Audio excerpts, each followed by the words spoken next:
아멘. 자, 비lin기에 있는 사람들 특별한 사정이 없으면 다 이쪽으로 와요. 왜 그런가 하면 오늘 굉장히 중요한 설교를 해야 돼요. 나는 오늘 조는 분이 한 명도 없기를 축복합니다. 자, 저는 목사예요. 자, 우리는 기독교를 지금 믿고 있어요. 그런데 제가 목사이기 때문에 종교를 많이 생각해요. 종교. 자, 일반 사람들은 종교라는 큰 카테고리 안에다가 우리 기독교를 넣어요. 물론 우리가 예수를 믿어보면 종교라고 하는 것이 기분 나빠요.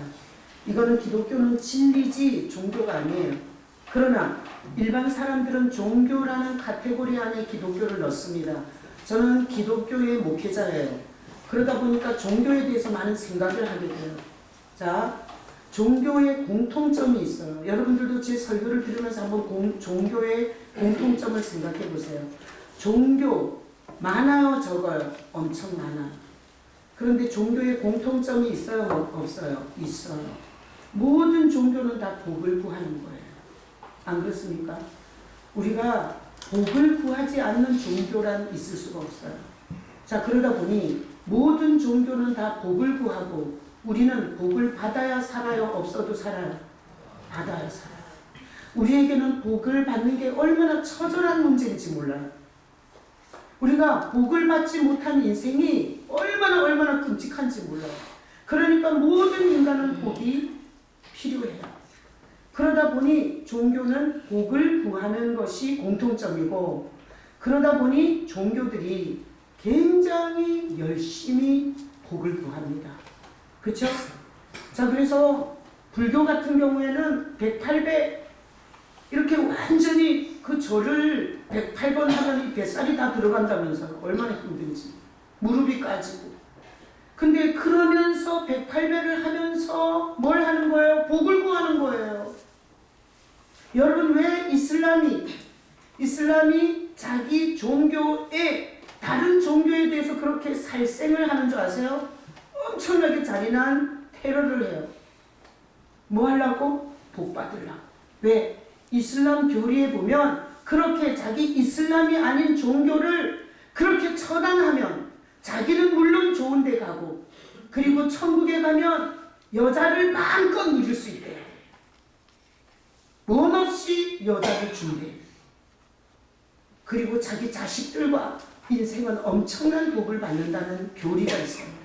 그래서 폭탄을 지고 백화점이나 쇼핑센터로 들어가는 거예요. 여자들도. 자, 그래서 여러분들도 신앙생활을 하면서 종교가 뭔지 생각을 해봐야 돼요? 멍청하게 그냥 다녀야 돼요? 생각해 보셔야 돼요. 그래서 종교란 뭘 구한다? 복을 구한다. 어떻게 구한다? 열심히 구한다. 자, 그러면 복이라는 것이 열심히 구하면 오나요? 그리고 복이라는 것은 이런 거잖아요. 부동산이 오르는 거, 주식이 올라가는 거, 건강한 거, 자식이 좋은 학교 가는 거, 그리고 내가 연봉이 올라가는 거, 그리고 내가 비싼 곳에서 비싼 차를 타고 사는 게 복이잖아요. 안 그래요? 그러면 열심히 구하면 다 그렇게 사라지냐고. 자, 그래서 우리가 오늘 설교는 굉장히 중요한 설교예요. 난 여러분들이 2020년을 하나님이 정말 하나님이 보시기에 좋은, 하나님이 주고 싶은 그런 복을 여러분이 오늘 들을 수 있기를 예수님의 이름으로 축복합니다. 아멘. 자, 그래서 오늘 본문을 보면, 자, 보세요. 40절에 시온아, 딴 생각하지 말고 너가 오늘 성가대 했지? 안 했어? 왜? 그냥 예배 참석만 하는 거야? 대단하네. 난 또 엄마가 성가대 안 하면 죽인다고 해서 엄마 아빠의 협박에 의해서 지금 앉아있는 줄 알았더니 예배만 오는 거야. 잘했어. 이렇게 예배 계속해. 장학금 줄게. 알았어? 도전? 자, 보세요. 이 말씀을 들은 무리 중에서 어떤 사람은 이 사람이 참으로 그 선지자라 하며, 41절, 어떤 사람은 그리스도라 하며 어떤 이들은 그리스도가 어찌 갈릴리에서 나오겠냐. 자, 오늘 본문에 보니까 뭐에 대한 논쟁이에요? 그리스도에 대한 논쟁이에요. 그리스도. 자, 그리스도라는 뜻은 헬라어예요. 이게 히브리어로 하면 메시아예요. 자, 그러니까 그리스도, 메시아에 대한 논쟁이에요. 그래서 그리스도가 베들레헴에 나와야 된다. 뭐 이런 논쟁이에요. 자, 근데 44절 다 같이 읽어봐요. 그 중에는 그를 잡고자 하는 자들도 있으나 손을 떼는 자가 없었더라. 자, 거기다 박수 쳐요. 그를 잡고자 박수 쳐요. 손을 대는 자가 없었더라. 박수 치고. 자, 그리스도에 대한 논쟁인데 이 그리스도를 잡으려고 했어, 사람들이. 그런데 사람 손에 안 잡히는 거야. 자, 그러니까 사람의 권세가 더 커요? 그리스도의 권세가 더 커요? 그리스도의 권세가 더 커요. 사람들이 정치적으로, 종교적으로, 숫자적으로 이렇게 완전히 조직을 해갖고 그리스도 예수를 잡으려고 하는데 잡을 수가 없었다는 거야. 자, 그래서 오늘 이 본문에서 그리스도에 대한 논쟁이고 그리고 그리스도에 대한 이런 말씀이에요. 자, 그래서 오늘 이것을 가지고 제가 설교할 때 한 명도 딴 생각하지 말고 하나님께서 첫 주에 하나님의 심장을 토해내듯이 그렇게 하시는 메시지를 여러분이 잘 알아들을 수 있기를 축복합니다. 아멘. 자, 말씀 올려줘봐요. 자, 이사야 59장 1절 2절에 보면 하나님이 이런 말을 해요. 자, 보세요. 여호와의 손이 짧아서 너를 구원 못하는 게 아니다. 귀가 둔해서 네가 그렇게 아침 저녁으로 부르짖는 소리를 못 듣는 게 아니다. 그런 소리죠. 그리고 손이 짧아서 너희 문제를 해결 못하는 게 아니라 귀가 둔해서 네가 그렇게 부르짖는데 못 듣는 게 아니라 너희 죄악이 하나님과 너의 사이를 갈라놓았고 네 죄가 하나님과 네 사이를 갈라놔서 죄가 그의 얼굴을 가려버린다는 거야. 하나님의 얼굴을 하나님이 못 보게 이렇게 가려버린다는 거예요. 그리고 안 듣는다는 거예요. 자, 그러니 우리 인생에서 어려운 문제는 하나님이 무능해서예요, 내 문제예요? 내 문제예요. 나한테 어떤 문제가 있는 거예요? 하나님이 무능해서 내 기도를 응답하지 않는 게 아니에요. 하나님이 말귀를 못 알아들어서 내가 그렇게 밤낮으로 불철주야 금식하며 기도했는데 응답하지 않는 게 아니라는 거예요. 하나님 편의 문제가 아니라 네 문제라는 거예요. 네 문제. 네 문제가 결국 하나님의 얼굴을 가리고 하나님이 못 듣게 한다는 거예요. 자, 여기까지 알아들으셨죠? 자, 그렇다면 우리의 문제를 보겠습니다. 자, 다음 구절. 오늘 말씀이 많지만 따라오셔야 돼요. 영근아, 밑에 보지 말고 여기 봐. 사랑하니까 말하는 거야. 자, 이사야 59장 3절에 보면 이렇게 말해놨어요. 우리는 손이 피에 그리고 손가락이 죄악이 묻어있다는 거야. 자, 손이 피에 묻혀져 있고 손가락이 뭐 손에 피가 있다는 게 아니야. 이걸로 남 후려 패고 손가락질하고 그리고 남 정죄하고 이런 손으로 쓰인다는 거예요. 자, 손이 피에 손가락이 죄악에 더러워져 있고 입술은 거짓이 충만하고. 시원아, 거짓말할 때 있어 없어? 있지. 그러니까 그렇게 해야 돼. 나는 거짓말 안 하는데 이러면 이제 오늘 은혜 못 받는 거야. 자, 입술에 거짓이 있고 혀는 악독이 가득한 거야. 자기 자식한테 저주를 퍼볼 때 그리고 자기가 이게 상태가 안 좋을 때 욕을 해댈 때 보세요. 이게 혀에는 악독이 가득하고 그리고 공의도 없고 진실도 없고 악을 잉태하여 죄악을 낳는다는 거예요. 우리의 삶의 모습을 성경이 이렇게 보여주세요. 자, 저는 이 지금 손이 피에 손가락이 죄악에 입술이 거짓이 있고 혀는 악독이 가득하고 여기에 저는 다 아멘이에요. 난 여러분 이 구절에 한 명도 빠져나가지 말고 내 입술이 얼마나 악독하며 내 손가락이 얼마나 남을 정죄하기 빠르며 그리고 얼마나 내 안에 공의와 진실이 없고 이게 악행으로 죄악을 낳는 인생인지 난 여러분이 이 구절에 대해서 아멘 할 수 있기를 축복합니다. 자, 그 다음 독사의 알을 품었대 우리가. 이게 우리 인생을 한 말이에요. 독사의 알을 품고 거미줄 같은 걸 짜고 있대요. 그런데 그 알을 먹는 자는 죽을 것이요 그 알이 밟힌 줄 터져서 독사가 나온대. 그러니까 이런 거예요. 네가 독사 새끼 같다는 거야. 독을 내뿜고 거짓을 말하고 악독을 짜는 독사 새끼 같다는 거야. 네한테서 알이 밟혀서 터져서 나오는 것도 독사라는 거야. 그러니까 내가 독사 같고 내가 낳는 새끼나 나로부터 나오는 것도 독사 새끼라는 거야. 그 짠 것으로는 옷을 입을 수 없을 것이며, 그러니까 네가 그런 식으로 살아갖고는 네 옷이 절대로 가릴 옷이 만들어질 수가 없다. 행위로는 자기를 가릴 수가 없대. 그러니까 우리가 이런 식으로 살면서 어떤 수치도 가릴 수가 없대. 우리의 행위로는. 아멘이십니까? 아멘. 자, 그 다음. 자, 네 발은 행악하는데 엄청 빠르다는 거야. 악으로 달려가는데 아주 적극적이라는 거야. 무죄한 피를 흘리기에 신속하다는 거야. 그래서 다른 사람을 정죄하고 판단하고 자기 마음대로 생각하면서 악을 저지르는 일들이 얼마나 많이 악한 생각이야. 황폐와 파멸이 그 길에 있어. 우리가 살아가면서 계속 황폐와 파멸을 겪을 수밖에 없는 거예요. 이렇게 사니까. 그리고 평강의 길은 전혀 알 수가 없어요. 그래서 평안보다는 두려움과 걱정과 근심과 낙심과 우울과 이런 아주 흉악한 황폐와 파멸이 우리 인생에서 너무너무 많이 우리를 괴롭히고 있다는 거예요. 다음 구절. 그러므로 정의가 우리에서 멀고, 정의 같은 건 내 안에 없어. 공의 같은 건 찾아볼 수가 없어. 그러면서 막연하게 기다리는 거야, 빛을. 너무나 빛을 바라는데 날마다 겪는 건 어둠뿐이에요. 맹인같이 더듬어. 낮인데도 어디로 가야 할지 몰라. 어떻게 살아야 할지 몰라. 이래서 계속 맹인같이 담을 더듬으면서 사는 거야. 그리고 낮에도 항문대까지 넘어져요.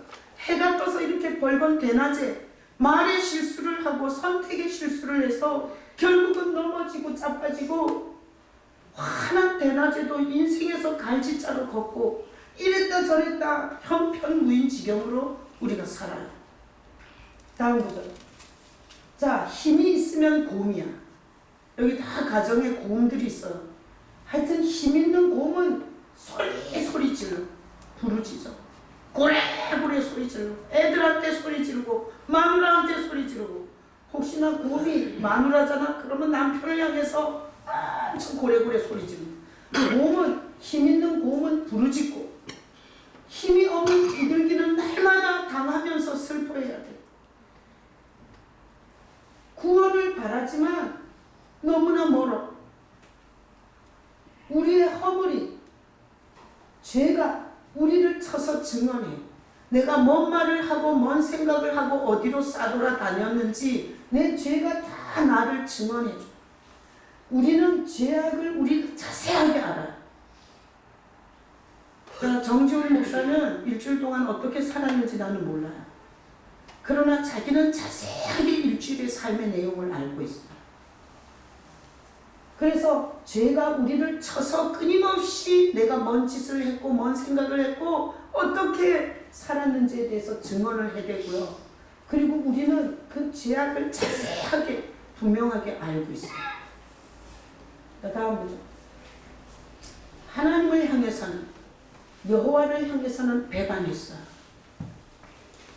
땅을 딛고 살고 공기를 마시며 물을 마시고 하나님의 햇빛을 쬐면서 그분을 등지고 사는 거예요. 그 하나님을 향해서는 배반하고 그분을 수도 없이 속였어요. 포악과 폐역을 말하며 거짓말을 마음에 잉태하고 쏟아내는 것마다 거짓말. 자, 그러니 정의가 뒤로 물러가고 공의가 멀리 가고 성실이 거리에 엎드러지고 정직이 나타나지 못해. 그러니까 이런 단어들, 정의, 공의, 성실, 정직은 우리에게서 찾아볼 수가 없는 거예요. 자, 이렇게 살아가는 우리 모습을 성경이 이렇게 적었어요. 이게 이사야 59장에 그대로 나와 있는 구절들이에요. 자, 불쌍해요? 안 불쌍해요? 너무 불쌍해요. 너무 불쌍해요. 터진 입으로 순 악독을 뱉고 마음에는 독사 같은 독을 품고 자기 같은 새끼를 낳는 거예요. 그러면서 하나님을 끊임없이 배신하고 배반하고, 그리고 임기응변으로 자기 속에서는 자기가 어떤 인간인지를 낱낱이 알고 그 죄를 다 알고 있는데, 그것을 직분이나 어떤 종교적 이런 탈을 쓰고 자기를 포장하고 위장하는 선수로 우리가 이렇게 살아가는 거예요. 하나님이 이런 인간의 모습을 보고 얼마나 불쌍할지 몰라요. 여러분, 돈이 없는 건 불쌍한 게 아니에요. 여러분, 혹시 돈 없는 사람 보고 불쌍하다 생각하세요? 하나님은 돈 없는 사람 보고 불쌍하다 생각합니다.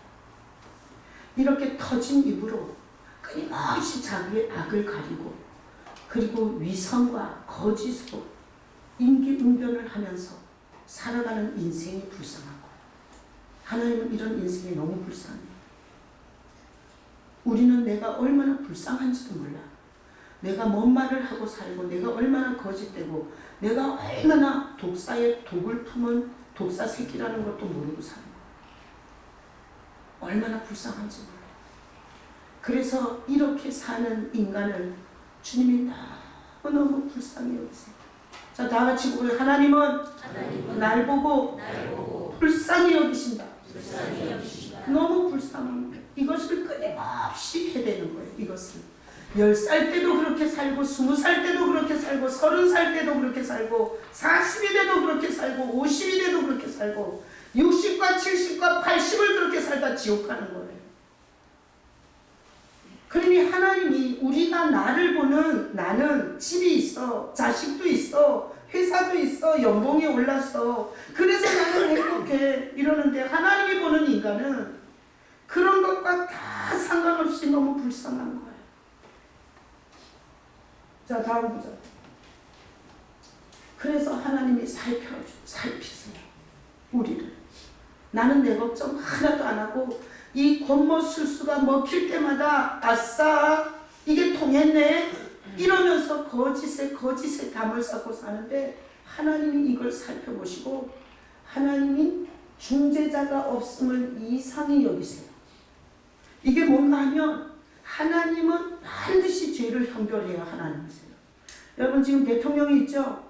대통령이 만약에 자식이 군대에 안 갔다 와서 이런 권력으로 만약에 군대를 묻어줬다면 그 벌을 자식에게 내려야 돼요? 안 내려야 돼요? 내려야 돼요. 그래야 대통령이에요.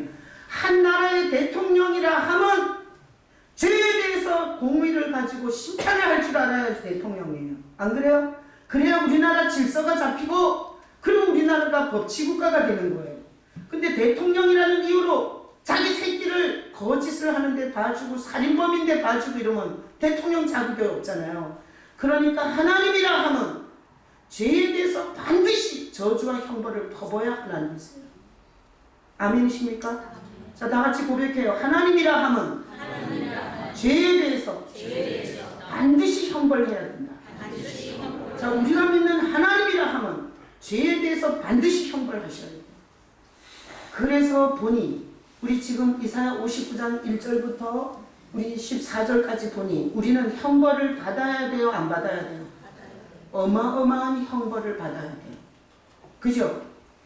그래서 하나님이 우리를 살펴보시니 참 너무 불쌍한 거예요. 그래서 하나님이 중재자를 준비하세요. 중재자는 뭔가 하면 이거예요. 회사 사장하고 그리고 직원하고 어떤 문제가 생기면 제3자가 투입되는 거예요. 이렇게 각 회사에서 노동 이렇게 문제가 생기잖아요. 그럼 이걸 중재하는 자가 제3자가 들어가서 이걸 중재하는 거예요. 적정한 임금과 그리고 그 회사가 유지될 수 있는 유익을 남길 수 있는 비용의 적정선에서 이 임금이 조정되는 거예요.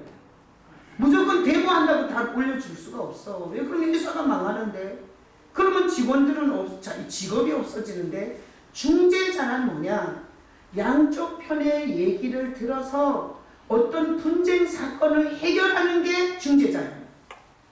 자, 하나님은 반드시 죄에 대해서 형벌해야 되는데 우리는 죄의 거미줄을 짜고 죄를 먹고 마시는 독사 새끼인 거예요.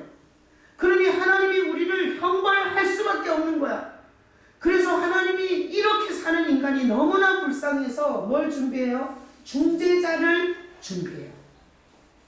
자, 하나님과 우리 사이의 중재자가 누구세요?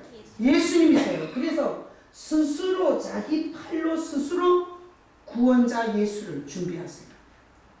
그리고 자기의 공의를 스스로 의지해서 중재자를 보내셨어요. 그래서 하나님은 반드시 죄에 대해서 형벌해야 되는데 우리는 절대 죄와 분리가 될 수가 없는 존재예요. 아주 태어나면서부터 죄악이 세포 속속들이 모든 가치관과 모든 사고 전체가 다 죄로 오염되어 있어요. 그러니까 우리가 선한 것으로는 절대 하나님을 만날 수가 없어요. 그래서 하나님이 양쪽을 하나님의 공의와 우리의 죄의 형벌과 저주를 중재하는 하나님으로 누가 온 거예요? 예수님이 온 거예요. 나는 하나님과 여러분 사이에 중재자 예수님이 살아계시기를 축복합니다. 교회를 건물을 다니고 그 종교짓을 하고 그리고 형식적 예배를 드리고 새벽에 와도 기도하고 저녁에 와도 기도하면서 하나님과 나 사이에 중재자 예수가 없는 신앙은 하나님이 볼 때는 형벌해야 할 신앙이에요. 그거는 어떤 은혜도 줄 수 없는 신앙이에요. 자, 그래서 우리는 중재자가 있어야 돼요? 없어도 돼요? 있어야 돼요. 중재자 없이는 감히 하나님께 우리는 나갈 수가 없습니다. 나가면 그대로 즉살해야 돼요. 우리가 중재자를 세웠어요? 하나님이 세워주셨어요? 하나님이 세워주셨어요. 하나님 편에서 우리를 사랑해서 하나님과 죄인 사이를 이 분쟁과 분열을 이것을 중재할 수 있도록 하나님이 인간이 되어서 오신 분의 이름이 예수예요. 그래서 제일 불쌍한 인간이 누군 줄 알아요? 온갖 종교한 짓은 다 하는데 예수를 모르는 거야. 교회를 왜 다니는지를 모르는 거야. 그래서 일반 종교처럼 복 빌러 오는 거야. 복 받으러. 예수는 없고 그냥 일반 어떤 불교나 이 무당 믿는 것처럼 열심히 빌면 뭘 주는 줄 알아. 그래서 이 신앙생활을 하는 사람이 가장 불쌍한 사람이에요. 가장 불쌍한 사람. 난 여러분들이 하나님이 생각이라는 영역을 주셨고 시온아, 하나님과 시온 사이에 누가 있어야 돼? 예수님이 있어요. 왜 우리가 예수 우리 왕이여 이렇게 찬양하면서 예배를 시작해요? 하나님이 처죽이고 싶은 인간은 뭔가면 자기 선, 자기 의, 자기 착함, 자기의 행위를 가지고 다이렉트로 하나님을 만나려고 하는 자, 하나님이 처죽이고 싶은 거예요. 자기 주제를 모르는 거야. 자기 꼬라지를 모르는 거야. 하나님이 성경에서 이렇게 우리를 해부해 놓고 우리를 자세히 알 수 있도록 했는데 모태신앙이라 술을 안 먹었기 때문에 그리고 바람을 안 피웠기 때문에 노름을 안 했기 때문에 자기는 착한 줄 아는 거예요. 그리고 하나님 앞에 감히 다이렉트로 가려고 시도하는 게 이게 하나님을 얼마나 진노하게 하는 일인지 몰라요. 그래서 지혜가 어느 날 목사님 예수리 왕이여 너무 많이 했잖아요. 그러니까 이게 인내송이라 그래요. 이거 인내송 바꾸면 어때요? 그랬어요. 근데 내가 지혜한테 그랬어요. 이 교회가 무너지기 전까지 인내송은 안 바꾼다. 왜 그런가? 자, 우리가 예배로 나아갈 때 예수구소라는 이 중재자를 통과하지 않고는 하나님께로 나아갈 자격이 없는 자들이에요. 난 여러분들이 예배를 시작할 때 예수 우리 왕이여 이럴 때 하나님과 나 사이에 하늘과 땅 사이에 사닥다리 오직 하나로만 연결이 돼요. 누구? 예수로만. 금식으로 안 돼요. 목사라는 직임으로 안 돼요. 교회에 수업 헌금한 걸로 안 돼요. 새벽부터 저녁까지 헌신한 걸로 안 돼요. 하늘과 땅의 사닥다리는 예수밖에 없어요. 난 여러분이 머릿속으로 그릴 수 있기를 축복합니다. 하나님과 나를 연결하는 유일한 중재자 예수 없이는 절대로 하나님께 나아갈 수 없는 존재임을 알 수 있기를 축복합니다. 오늘날 교회가 타락하다 보니 교회가 강단에서 이 사닥다리 죄인과 하나님을 연결하는 유일한 복음 그 자체이신 예수님을 소개하지 않고 예수님을 설교하지 않고 성도들이 예수를 바라보는 목회를 못하는 거예요. 여러분이 오늘 이 자리에 앉아있는 건 어떤 모습으로든 여러분이 하나님의 엄청난 사랑을 받는 거예요. 다 같이 복창해요. 하나님이 나를 사랑하신다. 내가 오늘 이 설교를 요한복음 시리즈로 하면서 이 설교 본문인데 오늘 새벽 본문이 뭐였는 줄 알아요? 나다나엘이 예수님이 나사렛 출신이라는 거야. 그래서 나사렛에는 메시아 안 나온다고 얘기했어요. 근데 예수님께 가서 만나보니 그분이 메시아야. 그래서 당신은 메시아고 그리고 하나님의 아들이라고 나다나엘이 고백했어요. 그랬더니 예수님이 이러는 거야. 네가 하나님의 이 메시아를 본 게 문제가 아니라 하늘과 땅에서 이렇게 인자 위에 하나님의 사자가 오르락내리락 하는 것을 보리라 이렇게 말해요. 이건 뭔가 하면 이 사도들이 예수님이 살았을 때, 죽었을 때, 부활했을 때 잘 몰랐어요. 근데 사도행전 2장에서 성령을 받고 나서 보니 하늘과 땅을 연결하는 유일한 사닥다리는 예수밖에 없는 거예요. 오늘 여러분에게 이 종교는 다 복을 구하고 열심히 구하고 대상과 상관없이 구하고 만약에 여러분이 신앙생활 2020년도 그런 식으로 신앙생활하면 여러분의 인생에서 또 다른 희망은 볼 수가 없어요. 오늘 이 설교는 2020년 판을 바꾸는 설교예요. 머릿속에 하나님과 나 사이에 하나님이 세운 중재자 예수 그리스도에 대한 믿음이 여러분의 2020년을 출발할 수 있기를 축복합니다. 네. 자, 그러면 어떻게 되냐? 자, 다음 구절 이사야 59장 19절에 보면 보세요. 여호와께서 그 기운에 몰려 급히 흐르는 강물같이 오신대요. 그래서 하나님이 너무 우리가 사는 게 불쌍해서 급히 여호와께서 급히 몰려오는 강물같이 오셨어요. 중재자로. 그래서 구속자가 시온에 임하셨는데 이 이스라엘의 시온에 예수님이 오셨어요. 그래서 우리의 중재자는 하나님이 세운 중재자는 예수밖에 없어요. 종교적 어떤 프로필도 하나님과 가까워질 수 없습니다. 여러분이 예수 그리스도를 통해서 하나님과 가까워지는 인생이 되시길 축복합니다. 자, 다음 구절. 자, 60장 12절에 보면 너를 섬기지 아니하는 자, 이건 중재자예요. 중재자를 섬기지 아니하면 그 백성과 나라는 파멸하고 진멸하겠다고 해놨어요. 자, 하나님이 예수라는 중재자를 준 거는 하나님을 위한 거예요? 우리를 위한 거예요? 우리를 위한 거예요. 이 죄악을 거미줄처럼 짜고 독사의 새끼를 낳고 끊임없이 파멸과 황폐함으로 가야 하는 우리를 위해서 하나님이 중재자 예수를 보내신 거예요. 그럼에도 불구하고 그 중재자를 섬기지 않으면 그 백성과 나라는 파멸시키겠다는 거예요. 진멸하겠다는 거예요. 그래서 교회 건물만 왔다 갔다 하고 예수 그리스도가 우리의 중재자 되심을 모르면 궁극적으로 지옥 가세요. 지옥 가세요.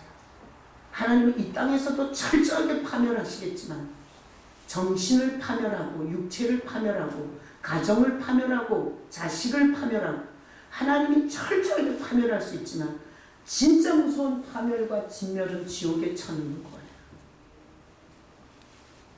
그래서 제가 성경을 창세기부터 계시록까지 읽어보면 마지막 성경이 요한계시록인데 대접 재앙이 마지막에 나와요. 얼마나 진노가 무섭고 큰지 몰라요. 그 대접 재앙의 제목은 이거예요. 중재자를 섬기지 않은 죄. 교회를 다니면서 예수 그리스도를 섬기지 않은 죄로 대접 재앙을 받는 거예요. 나는 여러분이 똑똑하지 않아도 엄청난 헌신을 못하더라도 하나님과 나 사이에 생각으로 그림을 그려서 반드시 하나님이 세우신 중재자 찬양하고 경배하고 그분을 보내신 아버지 하나님께 감사와 예배로서 반응할 수 있는 여러분 되시길 축복합니다. 신앙은 복 받는 게 간단해요. 열심히 한다고 되는 게 아니라고. 뭘 갖다 많이 바쳐서 되는 게 아니라고. 아침 저녁으로 그렇게 왔다 갔다 해서 되는 게 아니라고. 하나님이 주시는 복은 중재자를 섬길 때 주는 거예요. 하나님이 세우신 중재자를 감사하고 찬양하고 경배하시기를 축복합니다. 그래서 우리 이렇게 찬양 불렀어요. 주 예수보다도 귀한 것은 없네. 이 세상 부귀와 명예와 행복과 바꿀 수 없네. 우리가 이렇게 첫 주 예배를 이렇게 찬양했을 때 하나님이 기뻐했겠어요? 하나님이 슬펐겠어요?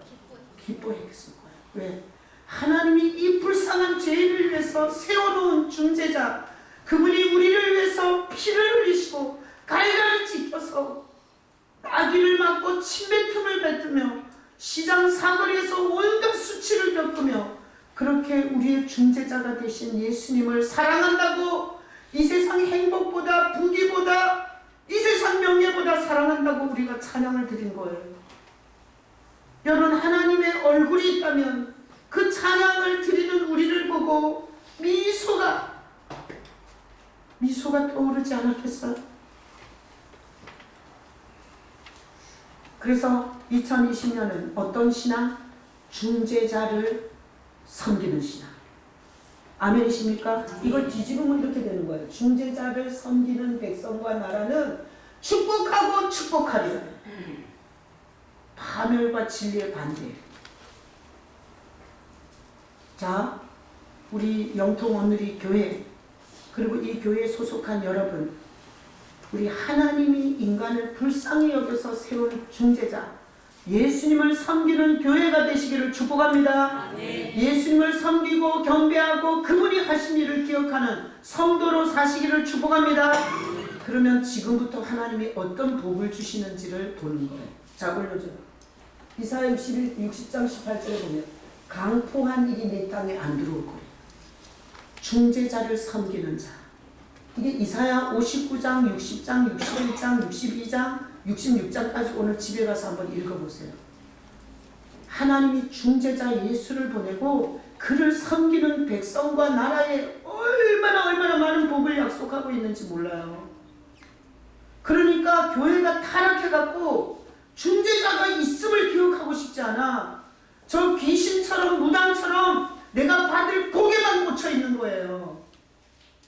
그러니까 하나님의 심정이 없는 종교 생활을 하는 거예요. 그러니 하나님이 얼굴을 돌릴 수밖에 없고 하나님이 기도를 듣지 않을 수밖에 없는 거예요. 지금 혹시 여러분이 중재자를 섬기는 신앙이라면 지금 병들어도 그것이 복이 될 줄로 믿습니다. 실패했어도 그게 하나님이 주시는 영광이 될 줄로 믿으셔야 해요. 내 신앙이 바르다면. 자, 그래서 강포가 내 땅에 안 들어올 거라는 거야. 중재자를 섬기면. 중재자를 섬기면 황폐와 파멸이니 국경 안에 다시 안 들어온다는 거예요. 중재자를 섬기면 네 성벽이 구원이 될 거예요. 그리고 네 성문이 찬송이 될 거예요.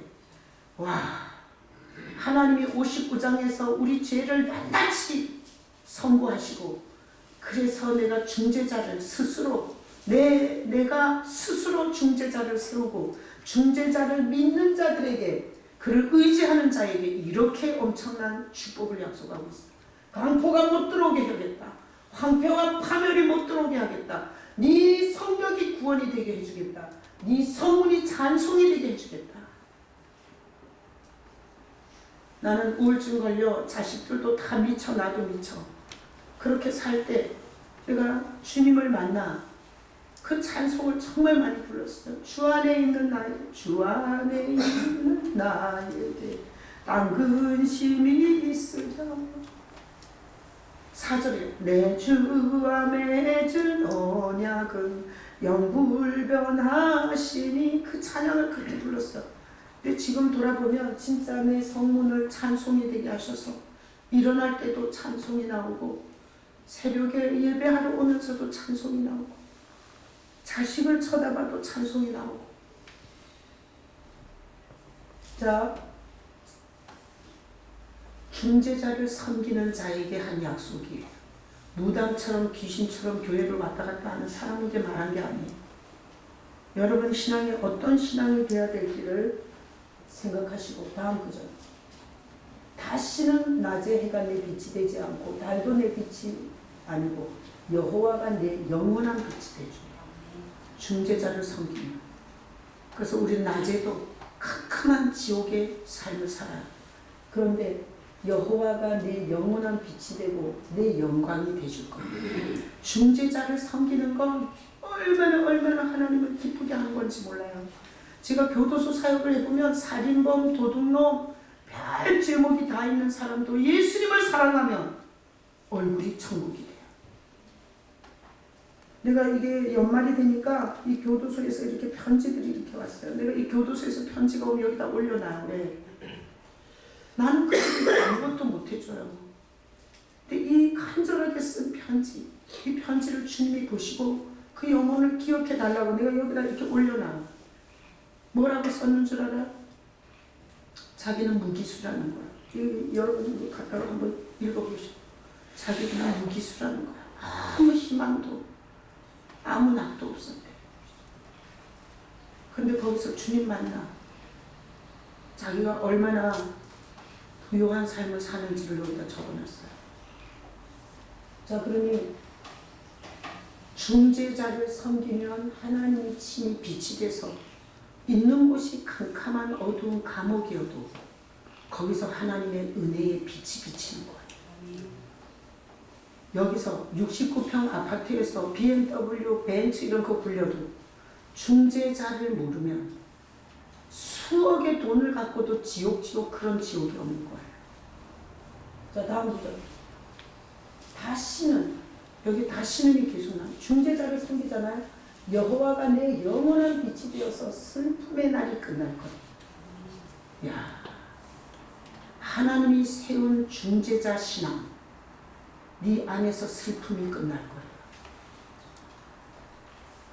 그래서 예수는 폼으로 있는 게 아니에요. 예수님을 주여라고 부르는 게 폼재는 게 아니에요. 그분이 창조주로서 우리 인생을 뒤집을 엄청난 역사에 대한 고백이에요. 나는 예수 그리스도를 섬기는 신앙이 되셔서 예수님을 기념하는 신앙이 되셔서 우리가 매 예배 때마다 성찬하는 것처럼 날 위해서 찢어지고 날 위해서 마지막 피한부금까지 흘린 그 중재자, 내 죄를 용서하려고 어떤 대가를 지불했는지 그 중재자를 기억함으로 여러분의 인생에서 슬픔이 끝날 수 있기를 축복합니다. 하나님은 뻥치는 게 아니라 하나님은 다 약속을 해놨어요. 다음 구절. 다 의롭게 된대요. 자, 우리가 악을 거미줄을 짠다 그랬어요. 거미줄로는 우리 수치를 가릴 수가 없어요. 근데 예수님이 자기의 의를 우리에게 주는 거예요.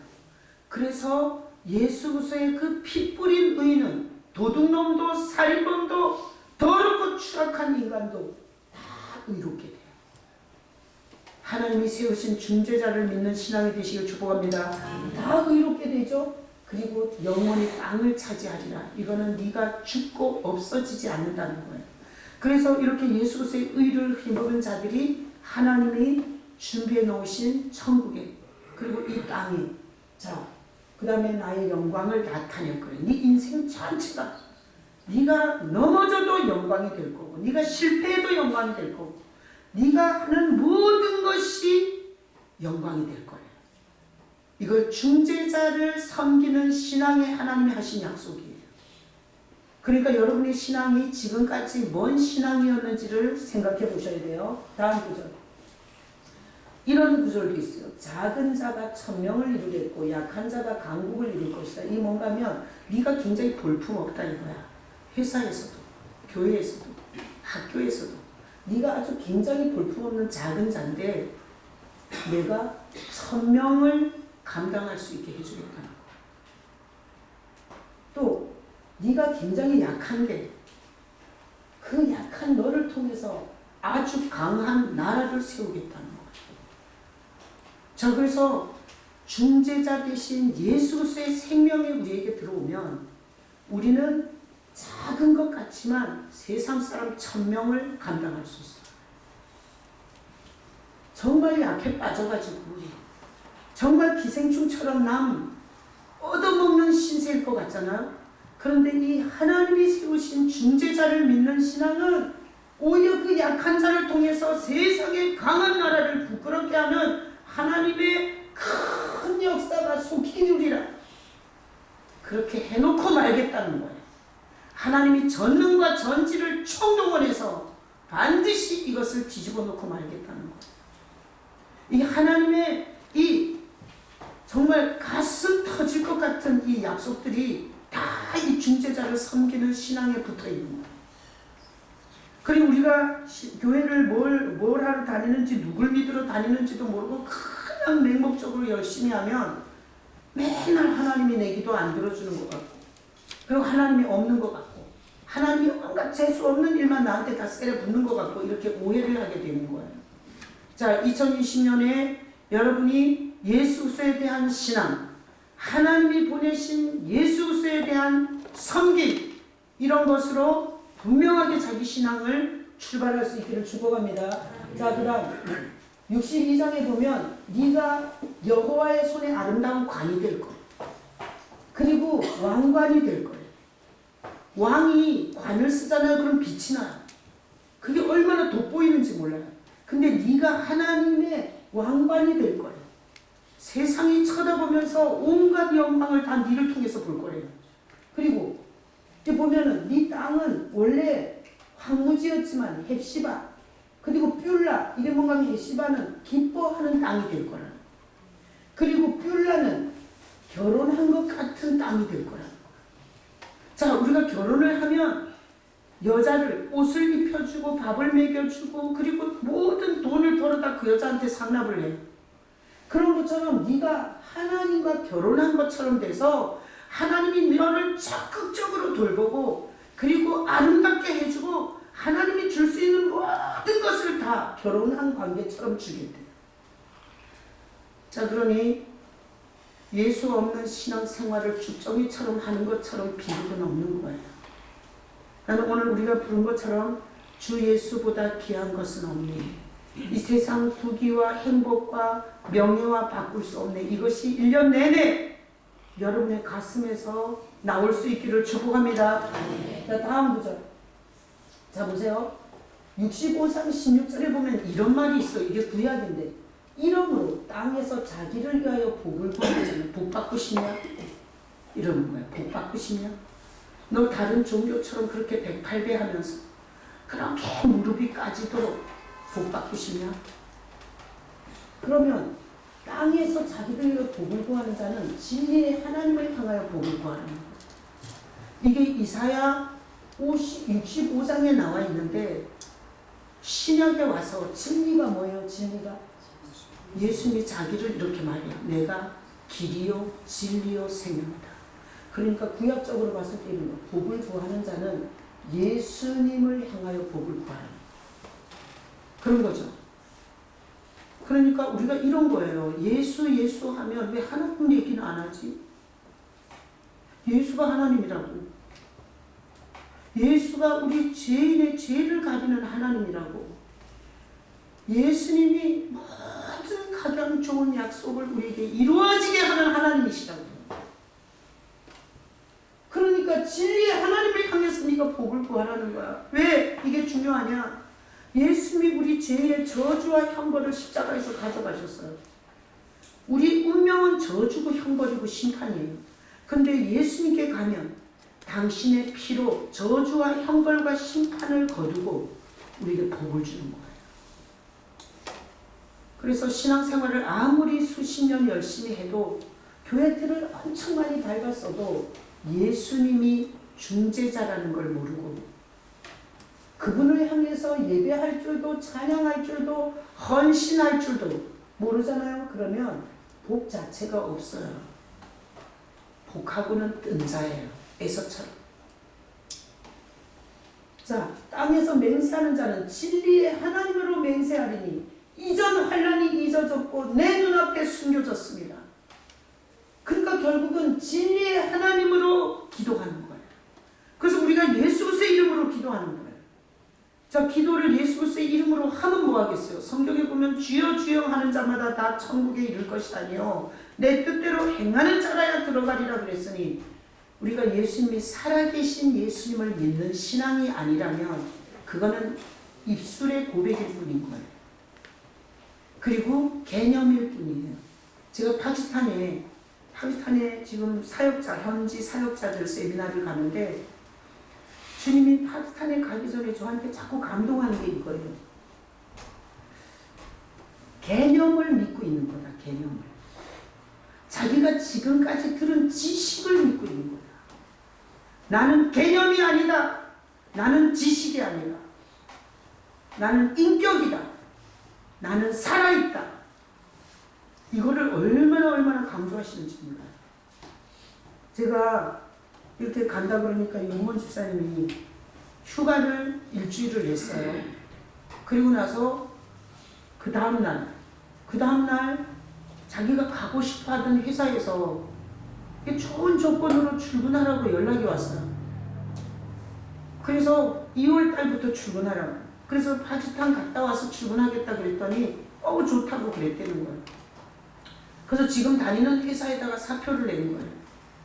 1월 23일까지 나오래. 어제 카톡이 왔어요. 근데 윤구문 집사님은 국제 영업을 하는 사람이에요. 그러다 보니까 거래처를 갖고 있어요. 회사에서 그 사람을 픽업해 가는 이유는 거래처를 갖고 오기 때문이에요. 그런데 1월 23일 날 그만두면서 네 갖고 있는 거래처 다 내놓고 가라는 거야. 그래서 윤구문 집사님이 이렇게 카톡이 왔어요. 그 지금 픽업해 가는 회사도 윤구문 집사가 갖고 있는 그 거래처를 픽업하는 거예요. 근데 다 놓고 가라는 거야. 그래서 윤구문 집사님이 나한테 이렇게 카톡을 보냈어요. 목사님, 다 네가 갖고 있는 영업 거래처 다 놓고 가라고 해요. 그래서 그냥 흔쾌히 다 놓고 가기로 했습니다. 지금까지 죽을 것 같은 인생, 지금까지 주님이 살려줬는데 주님이 다시 못하시겠습니까? 그렇게 왔어요. 그래서 제가 이렇게 카톡을 보냈어요. 집사님, 이미 주님께서 일하고 계시네요.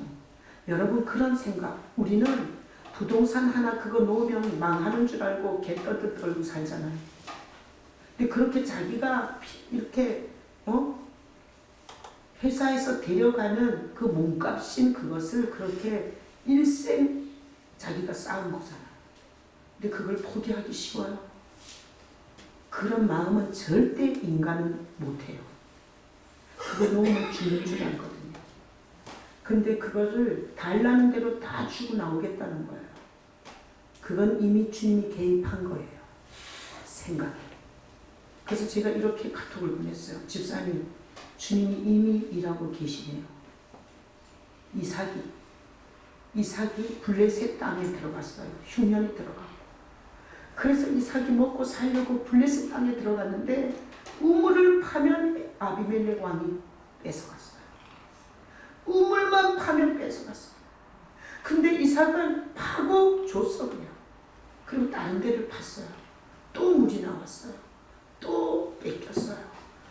얼마나 여러 번 아비멜렉한테 우물만 파면 물만 나오면 뺏겼는지 몰라요. 그러나 하나님은 이삭에게 팔 때마다 물을 줬어요. 중재자를 믿는 신앙은 그렇게 옵션 때문에 개떨듯 떨고 안 살아. 중재자를 통해서 하나님이 얼마나 엄청난 일을 하시는데, 자기 신앙이 쭉정이 빈탕 거지 같으면 떨겠지만 분명히 예수님이 있는 신앙은 내가 다 놓으면 주님께서 새 것을 주실 걸 믿는 거예요. 아멘. 그래서 이미 그 안에서 일하시더라고요. 그래서 내가 이삭 얘기를 해줬어요. 우물만 파면 뺏어갔다. 근데 하나님은 끊임없이 이삭에게 구멍만 파면 물이 나오게 해줬다. 다 주고 기대하고 살자. 주님이 어떻게 하는지. 이게 중재자를 믿는 신앙의 배짱이에요.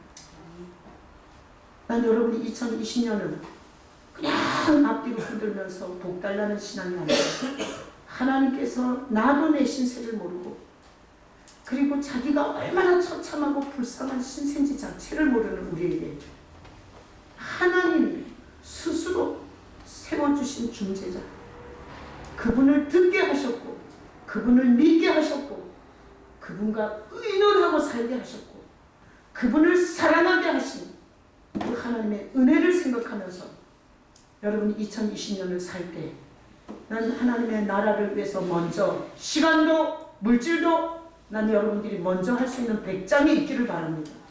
내가 상범이가 봉급쟁이, 제가 아버지가 뭐 주는 것도 혼자 살아요. 근데 내가 상범이한테 이렇게 얘기했어요. 상범아, 네가 15만 원씩 적금 내서 그 1년이면 그 한 200만 원 되잖아. 너가 그 푼돈에 목숨 걸지 말고 주님께 드려. 11조에 내가 상범이 11조는 꼭 확인해요. 왜? 제 같은 애는 주님 앞에 투자해야 돼요. 왜? 아버지도 엄마도 책임지지 못하니까 하나님이 책임져야지. 안 그래? 상범아, 내가 너한테 이렇게 말한 적 있어 없어? 있던 거 같다는 거. 야! 난 심각하게 얘기했는데 쟤는 귀뚱으로 들은 거야. 여러분, 2020년은 신앙의 목표. 자, 하나님과 나 사이에 누구 있음을? 중재자 예수 있음을. 그래서 제가 주보에다 제목을 이렇게 썼어요. 그리스도가 있고 없고의 차이. 자, 우리가 만약에 중재자 예수를 빼는 신앙이면 무당하고 다를 게 뭐 있어요? 불교하고 다를 게 뭐가 있냐? 이 세상에 귀신 숭배하고 다를 게 뭐가 있어요? 하나님을 기쁘시게 하는 신앙은 중재자를 섬기는 신앙입니다. 여러분이 신앙의 가장 중요한 핵심, 열심히 하고 복을 구하고 앞뒤로 구하고 밤새도록 구하고 금식하며 구하고 산에 가서 구하고 교회 와서 구하는 게 중요한 게 아니라 하나님이 기억하시라고, 하나님께서 바라보라고, 기념하라고, 그리고 섬기라고 주신 예수 그리스도를 아는 것입니다. 자, 성찬.